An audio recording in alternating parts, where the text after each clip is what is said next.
Hello guys, good afternoon.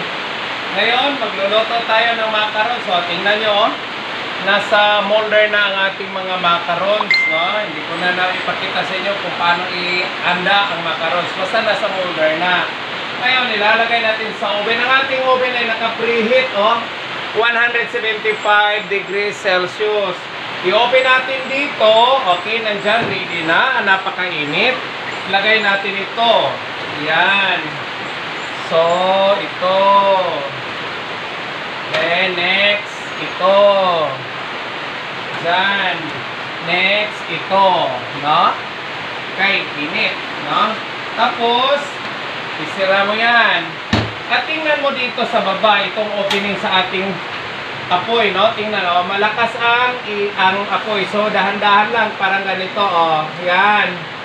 At then, sira mo. 20 minutes lang yan, mga guys. Luto na yan. So, marami pong salamat. Yan ang pagluto ng macarons. Bili na, order na.